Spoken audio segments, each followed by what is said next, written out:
የነገር አምላክ ነው እግዚአብሔር ለማ ለወደቁ። አንድ ታሪክ ላስታውሳችሁ። ነገስታት ለሰልፍ በሚወጡበት ጊዜ ዳዊት ሰገነት ላይ መዝናናት ጀመረ። በኋላ ቤርሳቤህን አየ፣ ወደቀ። በኋላ ይህንን ጥፋት ለመሸፈን ሲል ምን አደረገ? ኬጢያዊ ኦርዮንን ከጦርነት ሜዳ ላይ አመጣው። በኋላ ሰልፍ ወደሚገዛበት ቦታ ጽፎ ላከው፣ አስገደለው። ወደቀ፣ ዘሞተ። ዳዊት ገደለ። ልክ ነው? በጭራሽ አይደለም። ነብዩ ናታን መጣና በግዛቱ መካከል ሁለት ሰዎች አሉ፣ አንዱ ባለ ብዙ በግ ነው፣ አንዱ ባለ አንዲት ጠቦት። ባለ ብዙ በጉ እንግዳ ቢመጣበት ሳሳና ለበጎቹ የባለ አንዲት ጠቦቱን ወስዶ አረደ አለው።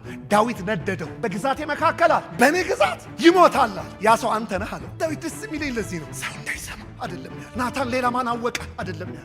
እነማን በዚህ ጉዳይ ላይ አይደለም ያለ። ሂድ ናታን፣ አሁን ጉዳይ የአባትና የልጅ ነው፣ እኛ እናውራበት። እቺ መልእክት በደንብ ስሙኝ በጌታ። በሩን ዘግቶ መዝሙር 51 አይደል ሆ ያለው ገና ሲጀምር እኔ ምናን አይደል እኔ በአመፃን የተጸነስኩት አንተን ብቻ በደልኩ ይላል። በበግረኝነት የመጣ ታሪኬን የቀየርከውን የማለዳይ አንተን ብቻ ምናል በደልኩ። በእሽታ መንፈስ ደግፈኝ፣ የሰበርካቸውን አጥንቶች እንደገና አድሳቸው። አሁን ይህንን ጸልዮ ሲወጣ አሁን የትናንትና በምህረት ተዘግቷል፣ አዲስ ምዕራፍ ይጀምራል። ቤርሳቤህ ጋር ቤርሳቤህ እንደገና ምን አለች? ጸነሰች፣ ወለደች። የሰላም ሰው ሲል ማን አለው? ሰለሞን። እግዚአብሔር አምላክ ምን አለው? ይሄን ልጅ አምጣው። ምን ስም አወጣለታለሁ? ማን ቢለው ጥሩ ነው? ይዲድያ። ምን ማለት ነው ይዲድያ? በእግዚአብሔር የተወደደ። እናንተ ሰዎች ዛሬ ፍረዱኝ።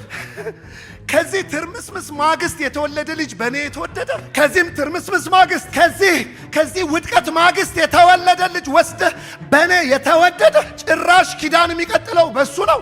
እራሉልህና አቢሰሎም የሚያውቁ የቋመጡ ለስልጣን። በዚህ ነው የምቀጥለው። ለምን? የእንደገና አምላክ ወስዶ ማን አለው? ይዲድያ። ዛሬ እንግዲህ ቆሜ የምናገረው ምናልባት ለብዙ ሰው ባይሆን ግን አምኜ ዛሬ የምናገራለሁ። ዛሬ የሆነ ቀና የሚል ሰው አለ። እግዚአብሔር እንደገና ማንሳት ይችልበታል። እንደገና መሸለም ይችልበታል። እንደገና ማስኬድ ይችልበታል።